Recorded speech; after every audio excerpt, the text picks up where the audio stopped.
Et bonjour à toi, sois le bienvenu dans cette nouvelle vidéo de cours sur Blender 3D avec la Fab. Et cette fois, on s'intéresse au fonctionnement des modifieurs. Alors, c'est le moment de caresser l'algorithme dans le sens du poil en mettant le petit pouce en l'air et l'abonnement, active la petite cloche, et c'est parti! Maintenant, dans la partie inférieure, on va retrouver les différentes options qui sont modifiables sur notre modifieur. Toutes les options qui disposeront d'une icône en forme de point seront animables dans la timeline. Je vous montre un exemple. Ici, dans le viewport, admettons que je clique sur le point à une frame. Vous avez vu, ça a créé une clé d'animation, ici on la voit, et ça l'a créé ici sur ma timeline. Maintenant, disons que j'aille à 60 et que je veuille qu'il ait 5 divisions à ce moment-là. Je mets 5, je reclique et j'ai ma deuxième clé ici. Et là, on va voir qu'il va se diviser au fur et à mesure de l'animation. La plupart de ces options sont uniques aux modifieurs, mais on retrouvera aussi des containers communs qui reviennent régulièrement sur les modifieurs. Comme par exemple des cibles d'objets, on en retrouve une ici également, ou des textures et des containers vertex group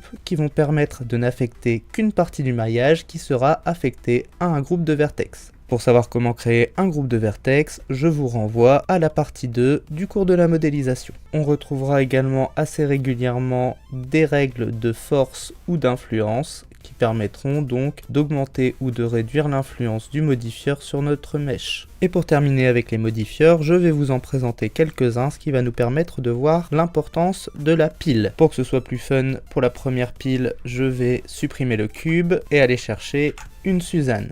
Mesh, Monkey, donc voilà, on a notre Suzanne, on va lui ajouter un modifieur de type Generate Array. Le array a pour spécificité de dupliquer l'objet, on peut modifier le nombre d'objets ici, sur le count, on va pouvoir modifier le type de fixe, est-ce qu'on veut plutôt que ce soit en mètres, en nombre, ou que ça suive une courbe. En l'occurrence, on n'en a pas dans la scène, donc ça marchera pas. Pour l'instant, je vais le laisser en count. En dessous, on va pouvoir choisir l'offset. Donc là, pour l'instant, on peut les espacer sur les axes.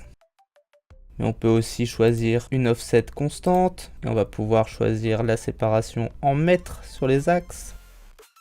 On peut choisir que ce soit relatif à un autre objet. Donc, imaginons que je fasse un cube. Je vais le déplacer dans ma scène. Et je vais revenir sur Suzanne et je vais aller le piquer ici. La duplication se fera par rapport à ce cube. Ensuite, on peut choisir de merge les modèles s'ils sont proches. Alors j'active le merge pour ça, le relative offset par exemple, et je vais les rapprocher les uns des autres. Et là, si on se rapproche, on va voir qu'ils se mergent les uns aux autres. Et je peux jouer avec la distance du merge.